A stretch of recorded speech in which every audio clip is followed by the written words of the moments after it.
శ్రీకృష్ణ భగవానుడిని వసుదేవుడు దేవకీదేవి సామాన్యమైనటువంటి పిల్లవాడిగా చూడలేదు. సాక్షాత్తు శ్రీమన్నారాయణమూర్తి చతుర్భుజ రూపుడై వివిధ ఆయుధాలు ధరించిన వాడై ఆ శ్రీమన్నారాయణమూర్తి అవతారాన్ని బాల్యంలో చూసినటువంటి గొప్ప పుణ్యాత్ములు దేవకీదేవి వసుదేవుల వారు. అలాంటి దేవకీ వసుదేవులు స్వామిని కళ్ళారా చూసిన తర్వాత స్వామి మాట్లాడుతున్నాడు. చూడండి ఎంత అదృష్టమో వాళ్ళిద్దరికి. దేవకీదేవి తన కడుపున సామాన్యమైనటువంటి బాలుడికి జన్మనివ్వలేదు. ఈ 14 భువనాలను పరిపాలిస్తున్నటువంటి 14 భువనాలను తన ఎదుర్కొన్నటువంటి సృష్టి స్థితి లయకారకుడైనటువంటి ఆ శ్రీమన్నారాయణనే కుమారుడిగా పొందింది ఆయన. ఎంత అదృష్టం, ఎంత పుణ్యం ఉండాలి. మరి అలాంటి శ్రీమన్నారాయణమూర్తి కృష్ణుడిగా అవతరించిన తర్వాత అమ్మతో ఆయనతో మాట్లాడుతున్నాడంట. ఏమంటున్నాడు? అమ్మ చూడండి ఎంత అద్భుతమైన పిలుపు. మీ కోరిక మేరకు నేను మీకు జన్మించాను. నేను పూర్వంలో, అంటే ఈ ద్వాపరయుగంలో కాదు, కృతయుగమునందు స్వయంభువు అని మనవు పరిపాలించేవాడు. 14 మంది మనవులు మనల్ని పరిపాలించేవాడు. అందులో స్వయంభూ మనము పరిపాలన జరిగే సమయంలో నీవు అలాగే నాన్నగారు ఇద్దరప్పుడు జన్మించారు. నీ పేరు కృష్ణి. కృష్ణి అనేటటువంటి మహాపతివ్రతగా నువ్వు జన్మించావు. సుతపుడు అనేటటువంటి ఒక సద్గుణవంతుడుగా నాన్నగారు జన్మించారు ఆ జన్మలో. ఇది మొట్టమొదటి జన్మ వీళ్ళు. జన్మించిన తర్వాత బ్రహ్మదేవుడు ఒకసారి వచ్చి వీరికి ఒక సలహా ఇచ్చిపోయాడు, తపస్సు చేయమని. ఆ రోజుల్లో సంవత్సరాలు వేరు, ఈ రోజుల్లో సంవత్సరాలు వేరు. ఆ కాలమానం ప్రకారం 12,000 దివ్య సంవత్సరాలు తపస్సు చేశారట భగవంతుని గురించి. మనం 1 గంట కేటాయించలేకపోతున్నాం భగవంతుని కోసం. మరి వాళ్ళు 12,000 దివ్య సంవత్సరాలు తపస్సు చేశారంటే ఎంత శ్రద్ధ ఉండాలి, ఎంత పట్టుదల ఉండాలి ఆలోచించు. అలా తీవ్రమైనటువంటి మహాతపస్సు చేస్తే ఆ తపస్సుకు మెచ్చి భగవంతుడు ప్రత్యక్షమయ్యాడు. శ్రీమన్నారాయణమూర్తి, మీరు చేసిన తపస్సుకు నేను మెచ్చాను, శ్రేష్టమైనటువంటి వరాలు కోరుకోండి, ఇస్తాను అన్నాడు. మామూలుగా అన్నిటికంటే శ్రేష్టమైన వరం ఏమిటి? మోక్షం. శ్రీమన్నారాయణమూర్తి వీరి తపస్సు నుంచి మోక్షం ఇవ్వాలని వచ్చాడు. అయినా వీళ్ళు కోరాలి కదా. ఆ జన్మలో ఈ కృష్ణునికి, ఈ సుతపునికి ఇద్దరికి సంతానం లేదు. కాబట్టి సంతానం కావాలి అనేటటువంటి కోరిక వాళ్ళలో ఉన్నది. మోక్షం మీద వాళ్ళకి అభిలాష లేదు. అలాంటి శ్రీమన్నారాయణమూర్తి ప్రత్యక్షమై శ్రేష్టమైన వరాలు కోరుకో అంటే వీళ్ళు కోరిన వరం చివరికి ఏంటి? స్వామి మాకు సంతానం లేదు, మీతో సమానమైన సాటి అయిన కుమారుణ్ణి ప్రసాదించండి అని కోరు. మీతో సమానమైన సాటి అయిన కుమారుణ్ణి ప్రసాదించండి. శ్రీమన్నారాయణమూర్తి సమానమైన వాడు సృష్టిలో ఇంకొకడు లేడు, సమానమైన వాడు లేడు. మరేం చేయాలి అప్పుడు? అమ్మా, ఈ సృష్టిలో నాతో సమానమైనటువంటి వాడు, సాటి అయినటువంటి వాళ్ళు ఎవరు లేదు, కాబట్టి నేనే మీ దంపతులకు కుమారుడిగా జన్మిస్తానని చెప్పి అదృశ్యమైపోయాడు. ఇంకా ఆనందం. ఎందుకంటే సాక్షాత్తు శ్రీమన్నారాయణమూర్తి మనకు జన్మిస్తాడు, వరం ఇచ్చాడు. అలా పుట్టినటువంటి వాడే మొదటి జన్మలో కృష్ణి గర్భమునందు పుట్టినటువంటి వాడు కనుక ఆయన కృష్ణి గర్భుడు అని పేరు. ఇది దేవకీ వసుదేవుల యొక్క మొట్టమొదటి జన్మ. ఆ జన్మలోనే 12,000 సంవత్సరాలు తపస్సు చేసి శ్రీమన్నారాయణమూర్తిని మెప్పించి ఆయన చేత పురాన్ని పొంది ఆ శ్రీమన్నారాయణమూర్తిని కొడుకుగా పొందినటువంటి భాగ్యవంతుడు వాళ్ళు. తర్వాత రెండవ జన్మ ఎవరిది? కృష్ణుడి ఈ సుతపుంది. అంటే ప్రస్తుతం దేవకి దేవి వసుదేవుల యొక్క రెండవ జన్మ ఏంటి? అదితియు కశ్యపుడును విదితులకు నీకు పురుషవేషంపున నేను దయించిది వామనుడనద్రిదశేంద్రాముజడనై ద్వితీయ భవనమునన్. రెండవ జన్మలో అదితి కశ్యపులుగా జన్మించారు వీళ్ళే. కశ్యపుడు అదితి, కశ్యప ప్రజాపతి అదితి ఆమె పేరు. మరి ఆ జన్మలో కూడా వీరికి కుమారుడుగా జన్మించారు. ఆ జన్మలో వీరికి వామనుడుగా పొట్టి రూపంలో జన్మించాడు. దేవేంద్రుడు అన్న అవుతాడు ఆ వరుస వామనుని. ఈ కశ్యప ప్రజాపతికి అతిథికి జన్మించినటువంటి వామనుడే బలిచక్రవర్తి 3 అడుగుల దానం అడిగి పాతాళానికి తొక్కివేయడం జరిగింది. అని కథ మళ్ళీ చెప్పుకుంటాం ఆ కథ గురించి. ఇక ఇప్పుడు 3వ జన్మ ఎవరిది? వీళ్ళది. ఇప్పుడు 3వ బామున కప్పక మీ కిరువునకును తనయుడనైతిన్ చెప్పితి పూర్వము మీ ఎందెప్పటికి లేదు జన్మమిటపై నాకు. ఆ రోజు శ్రేష్టమైంది మూడు సార్లు జన్మిస్తా అని చెప్పాడు. 3వ జన్మ. ఈ జన్మలో దేవకీదేవి మీరు వసుదేవుల వారు మీకు కుమారుడుగా మీకు ఇచ్చిన మాట ప్రకారం నేను జన్మించాను మీకు. ఇక మీ యందు నాకు జన్మ లేదు, ఇదే చివరి జన్మ. మీకు నాకు సంబంధం ఆ రోజు ఇచ్చిన వరాలకు ఈ రోజుకు సరిపోయింది. ఇది నా యొక్క 3వ జన్మ. ఇక మళ్ళీ నేను మీకు జన్మించను. అంతేకాదట ఇంకొక విషయం చెప్పాడు. మరి అన్ని సంవత్సరాలు తపస్సు చేసి నిరంతరం హరినామస్మరణ చేస్తున్నటువంటి వాళ్లకు కేవలం కుమారుడిగా జన్మించడమేనా, ఇంకేమీ లేదా అనే సందేహం కూడా కలుగుతుంది. నందనుడనియు పరమానందంబగు బ్రహ్మమనియు నన్ను తలచుచు నా పెంతెరువునందెదరు నా ఎందలి ప్రేమమున భవమునందరు మీరల్. ఒక వాగ్దానం చేస్తున్నాడు. నా కుమారుడు అని ఒకసారి మీకు భావన కలుగుతుంది.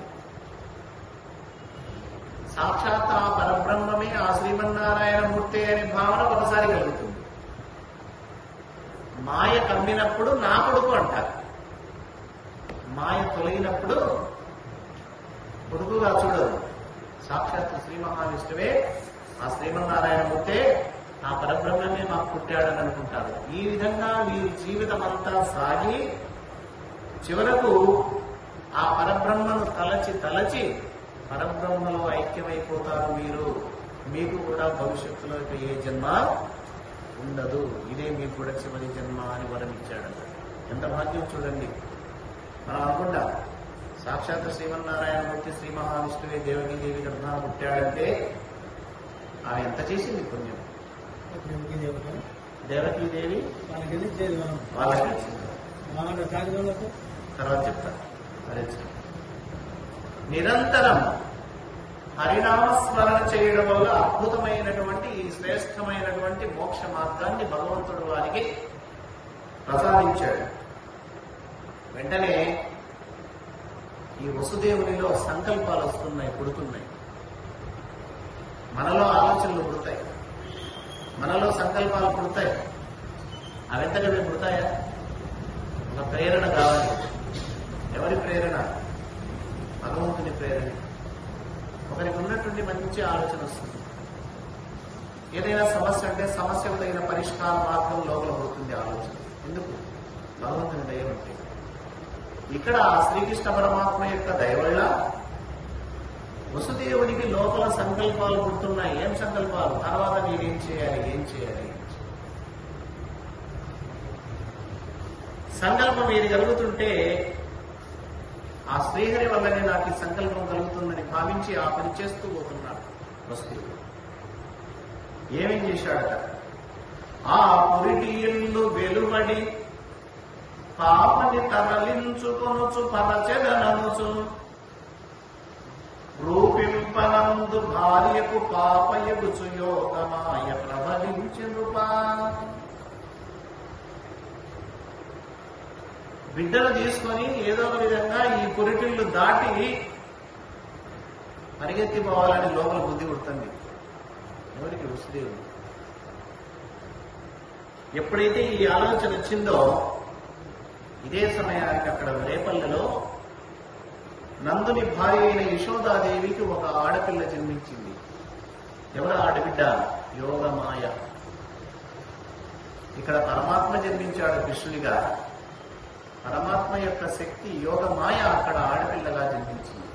రేపల్లెలో నందుని భార్య యశోదకు జన్మించింది. బిడ్డని కరముల రొమ్మున అడ్డంబుగ పట్టి పదములల్లనయుడుచున్ చెడ్డల కావలి వారల ఒడ్డు గడచి పురిటి సాలయ్యన మెడలెన్. ఆ వసుదేవుడు పసిబిడ్డని ఎక్కడ హత్తుకున్నాడు? రొమ్ముల హత్తుకున్నాడు, ఇట్లా పట్టుకున్నాడు. సినిమాల్లో అక్కడ ఇక్కడ నెత్తిన పెట్టుకున్నట్లు కంపులో చూపిస్తారు. కానీ పోతన గారు అలా చెప్పలేదు. రొమ్మున హత్తుకొని ఏమాత్రము చప్పుడు చేయకుండా, శబ్దం చేయకుండా మెల్లమెల్లగా అడుగులు వేసుకుంటూ బయలుదేరుతున్నాడు. కావలి వాళ్ళకి ఏం మెలకోలేదు. వీళ్ళకి ఎప్పుడు పిల్లవాడు పుడతాడా వెంటనే నా కవ్వం పండిని కంసుడు కావలి వాళ్ళని పెట్టాడు. కానీ కావలి వాళ్ళు ఎవరూ మెలకోలేరు. అందరూ గాఢ నిద్రలో మునిగిపోయినారు. ఈ విధంగా మెల్లమెల్లగా అడుగులు వేస్తూ వసుదేవుడు పురిటింటి నుంచి బయటపడ్డాడు. అయితే ఇక్కడ కూడా ఎవరికి మెలకు లేకుండా అందరినీ గాఢ నిద్రలో మైకంలో ముంచేసినాడు పరమాత్మ. మరి అక్కడ రేపల్లిలో అక్కడ కూడా నందుని భార్య యశోద ప్రసవించింది. ఎప్పుడైతే యోగమాయ బిడ్డగా పుట్టిందో ఆమెకు మెలకోలేదు, నందునికి మెలకోలేదు, అక్కడున్న కాపల వాళ్ళకు మెలకోలేదు. ఆ పల్లె ఆ ఊరి వాళ్ళందరికీ కూడా ఏమాత్రం మెలకువ లేకుండా అందరూ గాఢ నిద్రలో మునిగిపోయినారు. బాగా అర్ధరాత్రి సమయం. కార్యం జరగాలి. ఇక్కడ ఎవరికి మెలకువ ఉండకూడదు, అక్కడ కూడా ఎవరికి మెలకువ రాకూడదు. ఒక విచిత్రం. వెంటనే వసుదేవుడు పురిటిల్లు దాటాడు. తప్పటడు వేసుకుంటూ చావట్లోకి వచ్చాడు. ఎప్పుడైతే చావట్లోకి వచ్చాడో ఆయన కాళ్ళకు ఉన్నటువంటి గొలుసులు వెంటనే ఊడిపోయింది. ఇనుప గొలుసులతో కట్టేసినాడు కదా గొలుసు. వెంటనే చేతుల సంఖ్యలు కూడా ఊడిపోయాయి. ఎదురుగా తలుపులు ఉన్నాయి. ఈ చావడి తలుపులు ఎలా బియ్యం వేసి పెట్టారు వాటి తాళం చేతులు. ఆ వెంటనే తాళాలు ఆ భగవంతుని యొక్క సంకల్పం వల్ల వాటి కీళ్ళన్నీ ఊడిపోయి తలుపులు వెంటనే తెరుచుకున్నాయి, ద్వారాలు వెంటనే తెరుచుకున్నాయి. ఈ విధంగా ఆ చావళ్ళు కూడా దాటడం జరిగింది వసుదేవుడుగా. ఆ వసుదేవుడు ద్వారాలు దాటుతూ ఉంటే వెనకల ఆదిశేషుడు పడగలు విప్పి వస్తున్నాడు. ఆ పసిబాలుడు ఏం కాదు, ఆ శ్రీమన్నారాయణ మూర్తికి అండగా ఆ ఆదిశేషుడే గొడుగులాగా తన పడగలను బట్టి వెనక నుంచి ఏ ఆపద రాకుండా కాచుకుంటూ ఆయన కూడా వస్తున్నాడు. ఇలా వసుదేవుడు ఆ చీకట్లోనే తోలుకుంటూ ముందుకు సాగిపోతున్నాడట. ఊరి వెలుపలకు వచ్చేశాడు. సమీపంలోనే ఒక బ్రహ్మాండమైన నది, యమునా నది బ్రహ్మాండంగా ప్రవహిస్తూ ఉంది. అదే చెప్తున్నాడు. శౌరికి తెరుమసగి ప్రకాశోద్ధత తుంగ భంగ కలిత ధరాశాకాశయు యమున మును సీతేశునకు పయోధిత్రోవయిచ్చిన భంగిన్. అలా వెళుతూ ఉంటే యమునా నది దారి అడ్డం లేకోకుండా చేసిందట, దారి ఇచ్చిందట. ఎలా ఇచ్చిందట? యమున ఏం సన్నగా ప్రవహిస్తుందా? విపరీతమైనటువంటి ప్రవాహం, భూమిని ఆకాశాన్ని ఏకం చేసేటటువంటి ఉవ్వెత్తైనటువంటి తరంగాలు పరవళ్ళు దొక్కుతూ ఆ యమునా నది ప్రవహిస్తూ ఉంది. ఎట్లా ప్రవహిస్తుంది? అంత భయంకరంగా ప్రవహిస్తుంది. మరి అలాంటి యమునా నది కూడా వస్తున్నటువంటి వారు శ్రీకృష్ణ పరమాత్మ సాక్షాత్ శ్రీమన్నారాయణమూర్తి వస్తున్నాడని దారి ఇచ్చిందట యమునా నది. ఎలా ఇచ్చిందంటాడు? త్రేతాయుగంలో శ్రీరామచంద్రుడు కూడా సీతాదేవిని తీసుకురావాలని వెతకడానికి వెళ్తే సముద్రము దారి ఇచ్చింది. ఆయన సముద్రమే సేతువు నిర్మించడానికి, వంతెన నిర్మించడానికి దారి ఇచ్చింది. ఆనాడు సీతమ్మ వారి కోసం శ్రీరామచంద్రుల వారు బయలుదేరి వెళ్తే సముద్రుడు ఎలా దారి ఇచ్చాడో అలాగే ఈనాడు వసుదేవుడు ఆ శ్రీకృష్ణ పరమాత్మ తీసుకుని వస్తుంటే అంత ప్రవహిస్తున్నటువంటి యమునా నది కూడా దారి ఇచ్చిందట. ఇక హాయిగా వెళ్ళాడు, యమునా నదిని దాటాడు. పుటాహుటిన ఒకవైపు లోపల వసుదేవుడికి తొందర ఉంది, ఏమవుతుందో భయం కూడా. ఇంకొకరి ధైర్యం. ఎందుకు ధైర్యం? పుట్టింది సామాన్యుడు కాదు కదా, శ్రీమన్నారాయణ మూర్తే కదా, ఆయనే చూస్తుంటాడు. అలా ప్రయాణం చేసి నందుని రేపల్లలో ప్రవేశించాడు. నందుని యొక్క పురం రేపల్లె. రేపల్లెలో కూడా ఎవరికి మెలకలేదు, అందరూ గాఢ నిద్రలో నిద్రపోతున్నారు. ఎవరికి తెలియదు ఈ విషయం. గొడవంతా హాయిగా గొడవలు పెట్టి నిద్రపోతున్నారు. ఎవరిని మేల్కొల్పడం ఇష్టం లేదు ఇలా. ఎందుకంటే ఈ కార్యం ఎవరికి తెలియకూడదు, ఇది రహస్యంగానే ఉండాలనుకుని ఎవరిని లేపడం ఇష్టం లేక నేరుగా యశోదాదేవి నిద్రిస్తున్నటువంటి గదిలో ప్రవేశించి ఆయన కూడా మైమరిచి నిద్రపోతుంది. పక్కన చిన్న పిల్ల. ఎవరా పిల్ల? అప్పుడప్పుడే పుట్టిన పిల్ల యోగమాయ. యశోదాదేవికి నాకు బిడ్డ పుట్టిందని కూడా తెలియదంతవరకు. ప్రసవించిన విషయమే గుర్తులేదు. హాయిగా నిద్రలో వచ్చేశాడు పరమాత్మ. ఆమె పక్కలో చిన్నారి ఈ నల్లనయ్యను పడుకోబెట్టి ఆ చిన్నపిల్లను తీసుకున్నాడు. తనకు పుట్టినటువంటి కుమారుణ్ణి ఆ యశోద పక్కన పడుకోబెట్టాడు. యశోద ప్రసవించినటువంటి యోగమాయా రూపంలో పుట్టినటువంటి ఆ ఆడపిల్లను తాను తీసుకొని ఇక ఏమాత్రం ఆలస్యం చేయకోకుండా వేగంగా తిరిగి వచ్చాడు.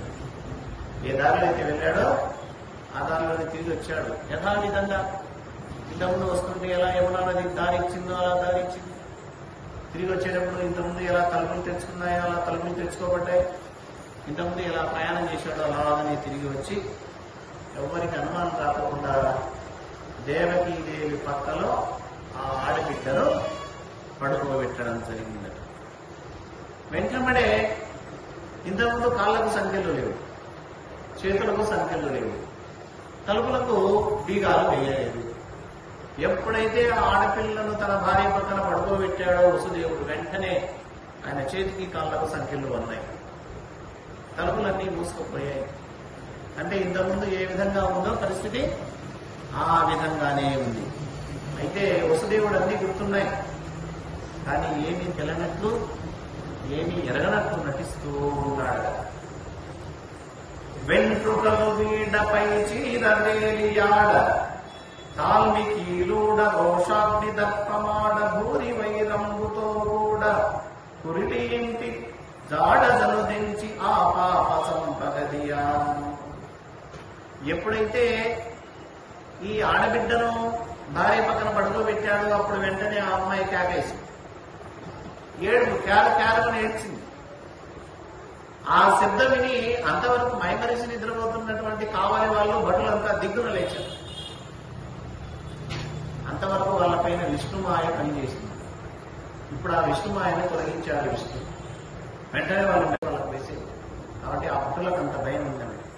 వెంటనే కంసుల వద్దకు పరిగెత్తుకుంటూ వెళ్ళారు. మహారాజా, మీ చెల్లెలు దేవకీదేవి ప్రసవించింది, చూడ్డానికి రండి. వెంటనే గాబరాత లేచాడు. ఎందుకంటే భయం. అష్టమ గర్భంలో జన్మించినటువంటి పిల్లవాడి చేతిలో మరణం ఉందని వాడికి ఆకాశవాణి చెప్పింది. ఇది అష్టమ గర్భం, 8వ గర్భం ప్రసవించింది. కాబట్టి కంగారుగా బయలుదేరాడు. వాని తల వెంట్రుకలంతా చిందరవందరగా ఉన్నాయి, వాడు సరి చేసుకోలేదు. ఏం అట్లాంటిది. పైన వేసుకున్నటువంటి ఉత్తరీయం కూడా జారిపోతుంది. వాడిలో కాసేపు కూడా ఆలోచించడానికి, నిలబడడానికి వీలు లేనటువంటి సంకట స్థితిలో వాడు ఉన్నాడు. ఎందుకంటే వాడే కాదు, వాని వెంట శత్రుత్వం కూడా వస్తున్నది. ఈ విధంగా పురిటింటికి పరిగెత్తుకొని ఇచ్చాడు కంసుడు. వచ్చి చూస్తే అక్కడ ఎవరున్నారు? చిన్న పిల్ల. వీడు అనుకున్నట్లు జరగాలి. ఇక్కడ అష్టమ గర్భంలో మగబిడ్డడు జన్మిస్తాడు, వాడి చేతిలో మరణం ఉంది. ఇది ఆకాశవాణి యొక్క పొలం.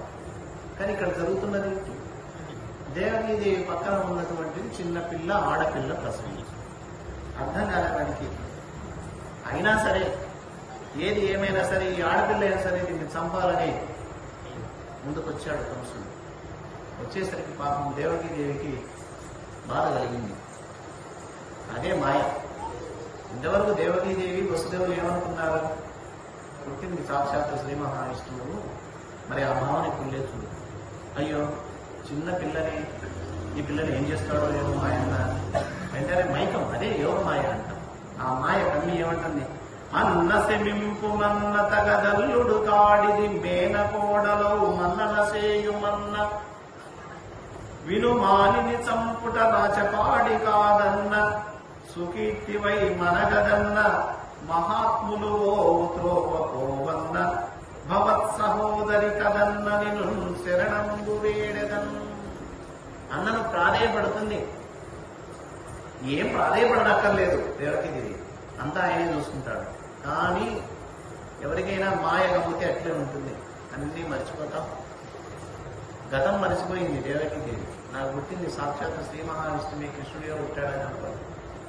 మాయ కమ్మింది, ఏడుస్తున్నది. ఏమంటే అన్నా శాంతించన్నా, ఇది నీకు తగిన పని కాదు. ఆకాశవాణి చెప్పింది ఏంటి? మేనల్లుడైతే వాడి చేతిలో నీకు అపాయం అని చెప్పింది కదా. ఇక్కడ మేనల్లుడు కాదు పుట్టింది, మేనకోడలు కదా. ఇలాంటి మేనకోడలను దగ్గర తీసుకొని ముద్దు చేయడం నీ యొక్క కర్తవ్యం. ఆడదాన్ని, పైగా పసిబిడ్డను, ఆడపిల్లను, చిన్నపిల్లను చంపడం నీకేమన్నా న్యాయమా? ఇది నీకు తగని పని కాదు. దయచేసి కోపాన్ని అణచుకో. పెద్దవాళ్ళు నడిచేటటువంటి సరైనటువంటి ధర్మ మార్గంలో నడువు. చక్కని కీర్తి వస్తుంది అన్నా. నీ తోడపుట్టిన దాన్ని నీ పాదాలు పట్టుకొని వేడుకుంటున్నాను, నిన్ను శరణు కోరుతున్నాను. ఈ చిన్నపిల్లలను, ఆడపిల్లను రక్షించు, చంపొద్దు అని వేడుకుంది. ఇంకేమంటుంది? కట్ట 6 కొడుకుల పట్టి వధించితివి, ఆడుపడుచిది కోడలు నెట్టన సంపదవలనే కట్టిడివి కదన్నయన్న కరుణింపగదే. అన్నా, పుట్టిన వాళ్ళను పుట్టినట్లు పుట్టినటువంటి 6 మంది కొడుకులను బట్టి వధించితివే. మొత్తం 6 మందిని తీసుకొచ్చి ఇచ్చాడే, అందరినీ చంపేస్తేవే. ఇది నీ ఇంటి ఆడపడుచు, నీకు మేనకోడలు. ఇలా దయ లేకుండా చంపుతావా? అన్నా దయచూపు, ఈ కోడల వల్ల నీకు ఎటువంటి అపాయం రాదు అని మళ్ళీ వేడుకున్నాడు. పుత్రుడు నీ పుత్రునకును శత్రుండని వింటిగాని సమయం పదగం పుత్రులకు నోచనైతివి పుత్రీ దానంబు చేసి పుణ్యము గలవే. కొడుకైతే నీకు ఆపద, నీకు శత్రువు, నీ ప్రాణానికి రక్షణ ఉండదు. కొడుకైతే చంపడంలో అర్థం ఉంది, ఆడపిల్లను చంపడంలో ఏమర్థం ఉంది? నేను పుట్టిన 6 మంది కొడుకులను పోగొట్టుకున్నాను, కనీసం బిడ్డనన్నా నాకు ఒక పుత్రికనన్నా ప్రసాదించవా, ఈ పిల్లను వదిలిపెట్టవా అని వేడుకుందట. ఇన్ని మాయలు చూస్తున్నా, ఇంత శరణుగా వేడుకుంటున్నా కంసంలో ఎటువంటి దయాగుణం రాలేదు. వెంటనే వాడి కోపంతో ఆమె దాచిపెట్టుకుంటుంది పిల్లవాడిని. బయట కొమ్ము కప్పి ఈ ఆడపిల్లని ఏం చేస్తాడో అని దాచుకుంటుంటే ఆ బయట కొమ్మును అలా తీసేసి ఆ ఎత్తుకున్నటువంటి ఆ చిన్న పిల్లను సిగ్గు లజ్జ ఏమాత్రం లేకోకుండా కండ కావడంతో చిట్టి పాప 2 కాళ్ళు కట్టి లాగాడు. ఆమె ఒళ్ళు ఉన్నటువంటి ఆ చిన్న పాప కాళ్ళు లాగి విసిరి నేల తీసుకొట్టే. భూమి మీద ఆ చిన్న పిల్లలు నేల తీసుకొట్టే బతుకుతారు ఆ చిన్న పిల్లలు. అయితే వాడు ఎంత వేగంగా ఈ చిన్న పాపను చంపాలని 2 కాళ్ళు పట్టుకుని విసిరి నేలకేసి కొట్టాడో అంతకంటే రెట్టింపు వేగంతో ఆకాశంలో రివ్వున ఎగిరిపోయి వీడు భూమికేసి కొట్టాడు పాపను. ఆ యోగమాయే జన్మించింది కదా పాప. ఈ పాప ఆకాశానికి రివ్వున ఎగిసిందట. వెంటనే ఎప్పుడైతే ఆకాశంలో ఎగిరిందో ఆ చిన్న పిల్ల ఆకాశంలో పుష్పవర్షం కురిసిందట. పైకెత్తి చూశాడు, తల ఎత్తి దగదగ దేదీప్యమానంతో వెలుగొందుతుందట ఆ అమ్మాయి. బంగారు ఆభరణాలు, వజ్రాలు, వైఢూర్యాలు ఆభరణాలు ధరించి ఉంది అమ్మవారు. పుట్టింది ఎవరు? చిన్నపిల్ల కాదు, పుట్టింది యోగమాయ. యోగమాయ అంటే ఎవరు కాదు, అమ్మవారి అమ్మ. ఆ అమ్మవారు ఆకాశంలో చేతిలో గద, శంఖం, చక్రం, పద్మము, బాణము, ధనస్సు, ఖడ్గము, శూలం 8 ఆయుధాలతో 8 చేతులతో వెలిగిపోతుందట. అష్టభుజి అమ్మవారు. చూడ్డానికి భయంకరంగా ఉంది ఆమె ఆకారం. కంసుడు ఈ చిన్నపిల్ల అనుకున్నాడు కానీ ఆకాశానికి ఎగిరినటువంటి ఆ చిన్నపిల్లే అమ్మవారు శక్తి స్వరూపిణి. భయపడ్డాడు. అక్కడికి దేవతలంతా వస్తున్న దృశ్యం చూస్తున్నాడు. స్తోత్రాలు చేస్తున్నారు, స్తుతిస్తున్నారు అమ్మవారిని. అప్సరసులు వచ్చి నాట్యం చేస్తున్నారు, గంధర్వులు గానం చేస్తున్నారు. అప్పుడు కంసుని చాలా కర్కశంగా చూస్తూ ఇలా అంటుంది ఆ అమ్మవారు. ఏమంటుందట?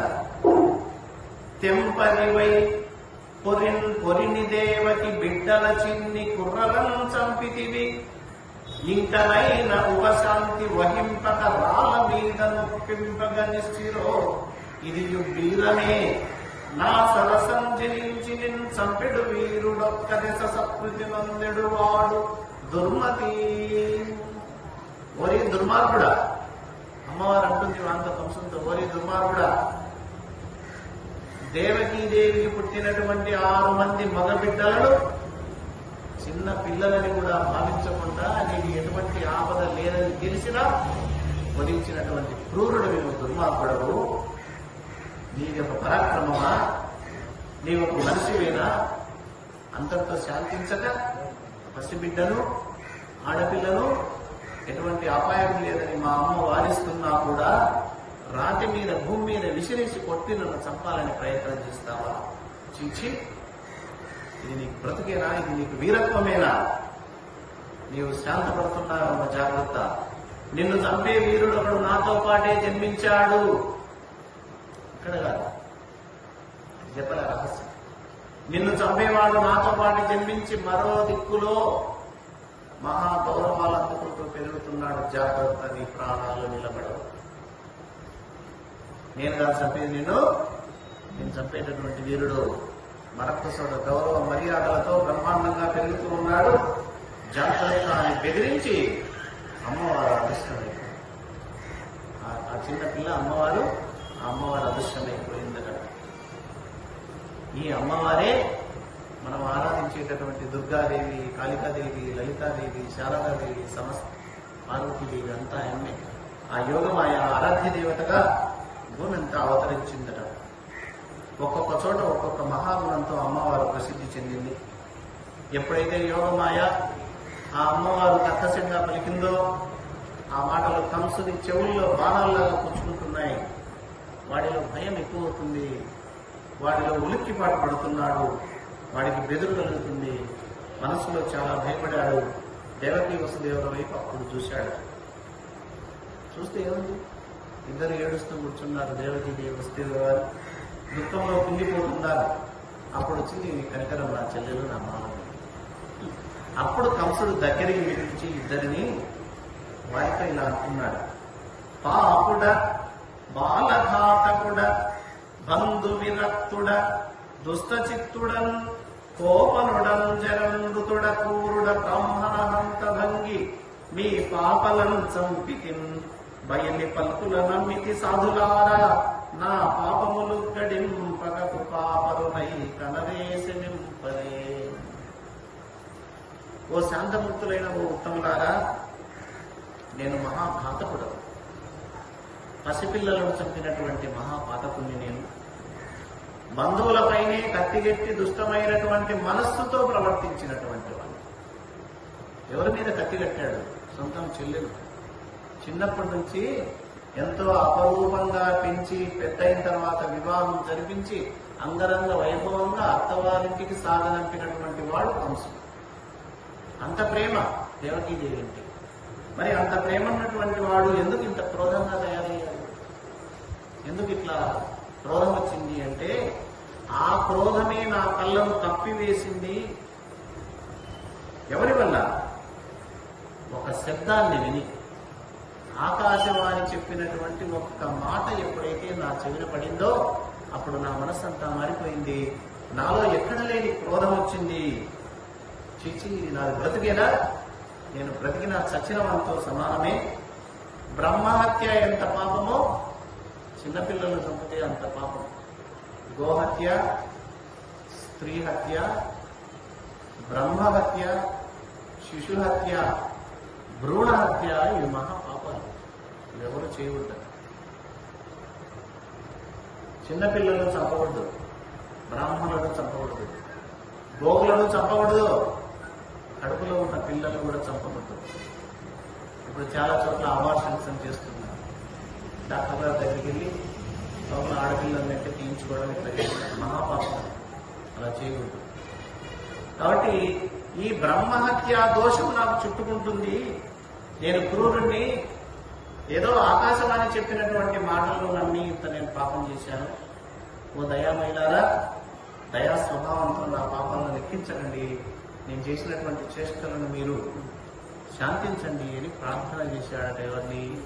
దేవకీదేవిని, వసుదేవుని. ఈ విధంగా కంసుడు వెన్నవించి కళ్ళకు నీళ్లు కారుస్తున్నాడు, ఏడుస్తున్నాడు. ఒకవైపు భయం ఉంది. వెంటనే రెండు కాళ్ళు పట్టుకున్నాడట. బావమరిది కాళ్ళు, చెల్లెలి కాళ్ళు పట్టుకున్నాడు. రెండు పాదాలు పట్టుకుని వేడుకున్నారు.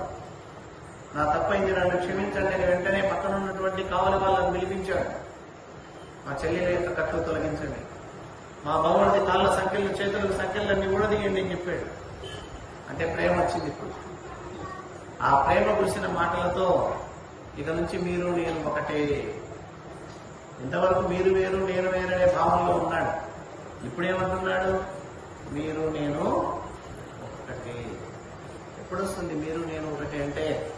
ఎప్పుడైతే మనకు దేహాభిమానం పోతుందో, నేను దేహం, నేను ఈ దేహం అని ఎంతవరకు నీ మనసులో ఉంటుందో అంతవరకు నువ్వు నేను అనే భావన ఉంటుంది. నేను దేహం కాదు, దేహంలో ఉన్న ఆత్మస్వరూపాన్ని, దేహంలో ఉన్న చైతన్యాన్ని అనే భావన నీకు దృఢపడినప్పుడు మాత్రమే ఈ నేను నీవు అనే తేడా ఉండదు. ఇంతవరకు ఉంది ఆ తేడా. ఎవరికి? కంసుడికి. ఎందుకు ఉంది ఇంతవరకు అంటే దేహ భావనతో జీవించాడు ఇంతవరకు. ఇప్పుడు కాస్త అంటే వాడికి పూర్తిగా రాలేదు, దేహ భావన తొలగలేదు. ఒక్కొక్కసారి ఇట్లా పురాణం విన్నప్పుడు, శ్మశానానికి పోయినప్పుడు పురాణ వైరాగ్యం, శ్మశాన వైరాగ్యం, ప్రసూతి వైరాగ్యం అని ఉన్నాయి. అప్పుడు వస్తుందంట వైరాగ్యం.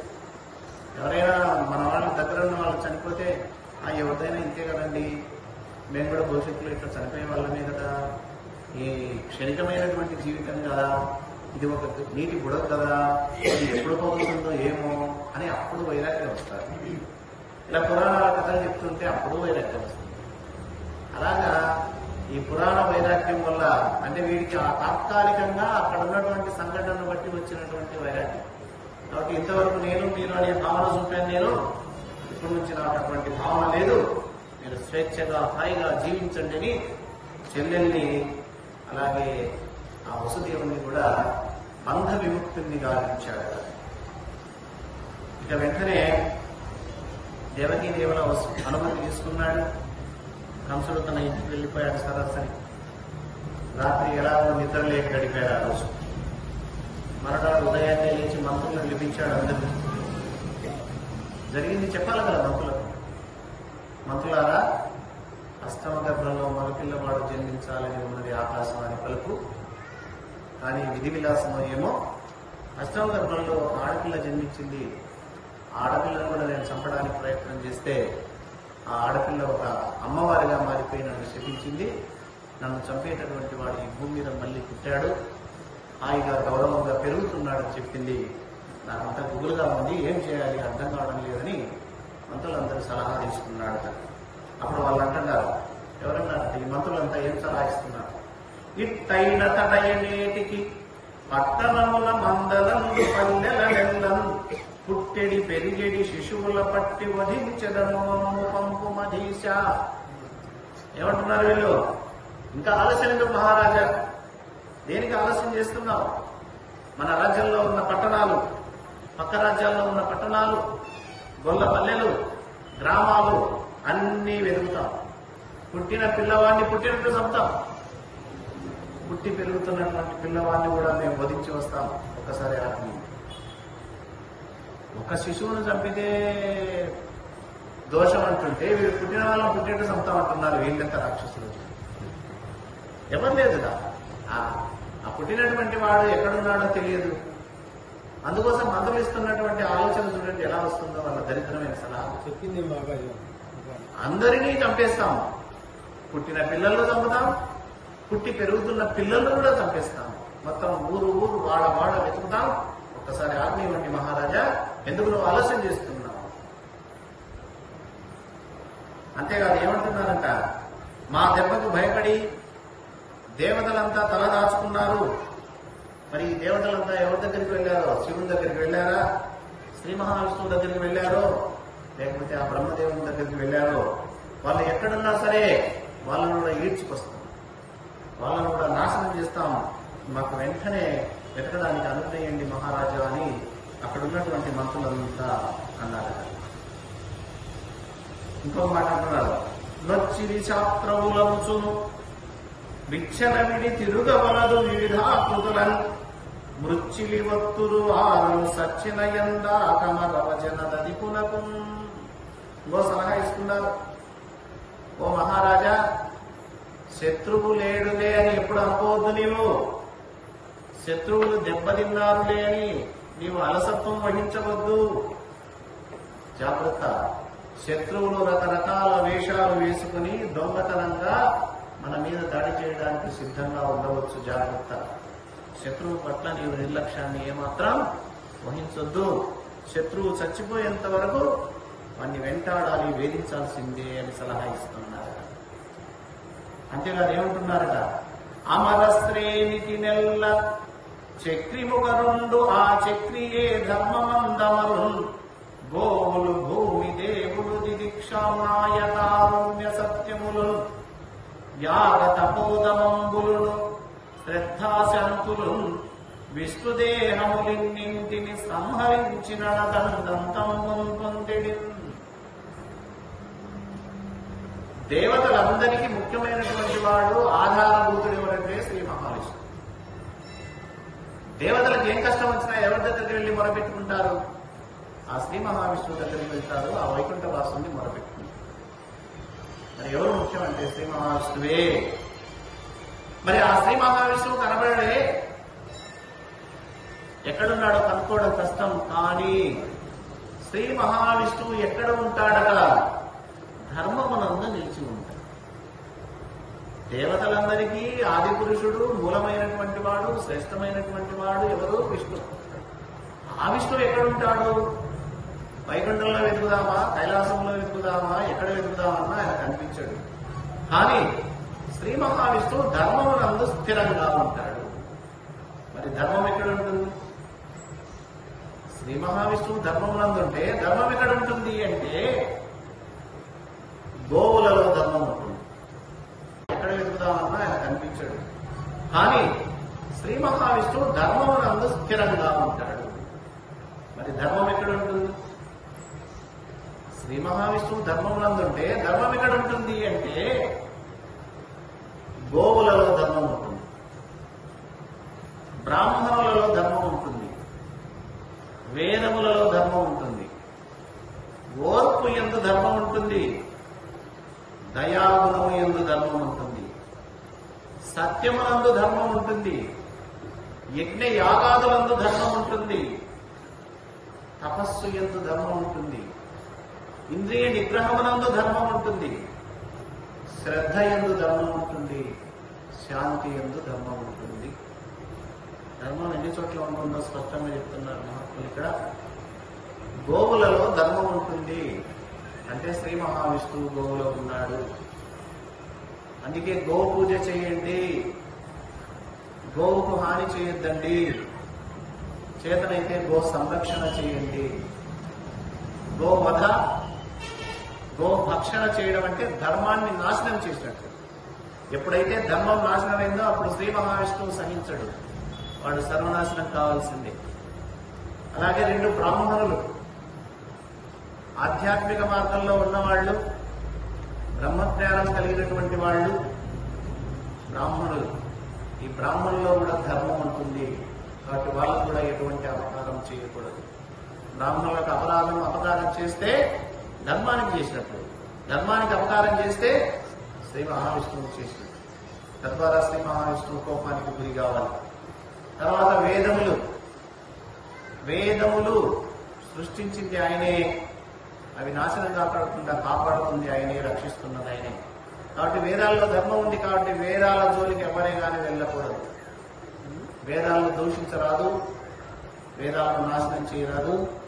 చేతనైతే వేదాలను చదవాలి, అర్థం చేసుకోవాలి, వాటిని ఆచరించాలి. తర్వాత కారుణ్యము, దయ ఎక్కడైతే ఉంటుందో అక్కడ ధర్మం ఉంటుంది, అక్కడ శ్రీ మహావిష్ణువు ఉంటాడు. దయ మనుషుల్లో ఉండొచ్చు, పశువుల్లో ఉండొచ్చు, జంతువుల్లో ఉండొచ్చు. ఎక్కడైతే దయాగుణం ఉంటుందో ఆ దయాగుణంలో ధర్మం ఉంటుంది. ధర్మం ఉందంటే అక్కడ శ్రీ మహావిష్ణువు ఉన్నాడని. సత్యం, ఎక్కడైతే సత్యం ఉందో అక్కడ ధర్మం ఉంది. అందుకే రామో విగ్రహవాన్ ధర్మ. రాముడు ఎవరు? ధర్మమే రాముడు, ధర్మమూర్తి రాముడు. ఎక్కడ సత్యం ఉందో అక్కడ కూడా ధర్మం ఉంటుంది. కాబట్టి ఎక్కడైనా సత్యవంతులు ఉంటే అలాంటి సత్యవంతుల జోలికి మనం పొరపాటు కూడా వెళ్ళకూడదు. వెళ్తే అక్కడ ఎవరున్నారు? శ్రీ మహావిష్ణువే నిండుగా ఉంటాడు కాబట్టి మనకు ఆపద వస్తుంది. తర్వాత యజ్ఞయాగాదులు మనం చులకనగా చేసుకుంటాం. యజ్ఞాలు యాగాలు ఎక్కడైనా జరుగుతున్నాయి అంటే అక్కడ భగవంతుడు ఉన్నాడు. యజ్ఞ పురుషుడు ఎవరు? శ్రీ మహావిష్ణువు. మరి యజ్ఞమునందు యాగమునందు ఎవరున్నారు? ధర్మం ఉంది. ధర్మం అంటే శ్రీ మహావిష్ణువు ఉన్నాడు. కాబట్టి యజ్ఞ యాగాదులను ప్రోత్సహించండి, యజ్ఞ యాగాదులకు సహాయక సహకారాలు అందించండి, అంతేగాని వాటిని చెడగొట్టడానికి ప్రయత్నం చేయొద్దు. అలాగే తపస్సు, ఎక్కడైతే భగవంతుని గురించి తపస్సు జరుగుతూ ఉందో, ఎవరైతే తపస్సు చేస్తూ ఉన్నారో మహాత్ములు, ఋషులు, అలాంటి తపస్సు చేసే వాళ్ళ దగ్గర కూడా ధర్మం ఉంటుంది, వాళ్ళలో శ్రీ మహావిష్ణువు ఉంటాడు. అలాగే శ్రద్ధ, ఏ పనైనా ఏ పుణ్యకార్యం జరిగినా కూడా శ్రద్ధతో చేస్తుంటారు కొంతమంది. మిగతా వాళ్ళకి శ్రద్ధ ఉన్నా లేకపోయినా ఆ కార్యక్రమాన్ని నిర్వహించాలని పట్టుదలతో, ఓర్పుతో, శ్రద్ధతో ఉన్నటువంటి వాళ్ళల్లో కూడా ధర్మం ఉంటుంది, వాళ్ళల్లో కూడా శ్రీ మహావిష్ణువు ఉంటాడు. ఇది ఒక పుణ్య కార్యక్రమం. ఇది నడపాలంటే ఓర్పుగా ఉండాలి, శ్రద్ధ ఉండాలి, పట్టుదల ఉండాలి. ఇంతమంది ఇక్కడ గుంపుకూడామంటే దీనికి సంబంధించినటువంటి కార్యనిర్వాహక భాగాన్ని కొంతమంది భుజానెత్తుకొని ఉంటారు. ఈ ధర్మ క్రియను, ఈ ధర్మ కార్యాన్ని ఎవరైతే చేస్తున్నారో వాళ్ళందరికీ కూడా పుణ్యమే, వాళ్ళందరిలో ధర్మం ఉంటుంది, వాళ్ళలో శ్రీ మహావిష్ణువు కొలువై నిలవై ఉంటాడు. కాబట్టి వాళ్ళ జోలికి కూడా పోవద్దు. ఇట్లాంటి కార్యక్రమాలను నాశనం చేయకూడదు ఎవరు. ఎక్కడైనా ధర్మ కార్యక్రమాలు జరుగుతున్నాయి, ఎక్కడైనా పుణ్య కార్యక్రమాలు జరుగుతాయి, కానీ కొంతమంది దుర్మార్గులు ఈ విషయం తెలియక ఆక్షేపణ చేసి అడ్డంకులు సృష్టించి ఆ కార్యక్రమాన్ని పాడు చేయడానికి ప్రయత్నం చేసే వాళ్ళు కూడా కొంతమంది భూమి మీద ఉన్నారు. ఏమనాలి వాళ్ళని? తెలియదు, మూర్ఖత్వం అంటే. కాబట్టి ధర్మ కార్యాలు, పుణ్యకార్యాలు, యజ్ఞయాగాదులు, సత్కర్మలు ఎక్కడైతే జరుగుతున్నాయో అక్కడ ధర్మం ఉంది. ఆ ధర్మం ఉంది శ్రీ మహావిష్ణువు నిండుగా ఉన్నాడు. కాబట్టి వాటి జోలికి మనం వెళ్ళకూడదు. చేతనైతే సహాయం చేయి, ఆ కార్యక్రమంలో పాల్గొను, అంతేగాని వాటికి వ్యతిరేకత చేయకూడదు. కాబట్టి ఇవన్నీ విష్ణువు యొక్క శరీరాలు. శ్రీ మహావిష్ణువు ఎక్కడుంటాడంటే వాస్తవంగా అయితే ఆయన ఇందుగలడందు లేడని సందేహం వలదు చక్రి సర్వోపగతుడు ఎన్నెందు వెతికి చూచిన అందందే కలడు, అంతటా ఉన్నాడు. కానీ విశేషంగా ముఖ్యంగా ఇప్పుడు చెప్పామే వీటిలో ధర్మం ఉంది. ఆ ధర్మం శ్రీ మహావిష్ణువు ఉన్నాడు. మరి ఇంత తెలివి ఇచ్చింది వీళ్లకు, రాక్షసులకు. ఈ కంసం దగ్గర ఉన్నటువంటి మంత్రులకు ఈ తెలివి ఇచ్చింది. కానీ వెంటనే వాళ్ళ తెలివి ఏమైంది?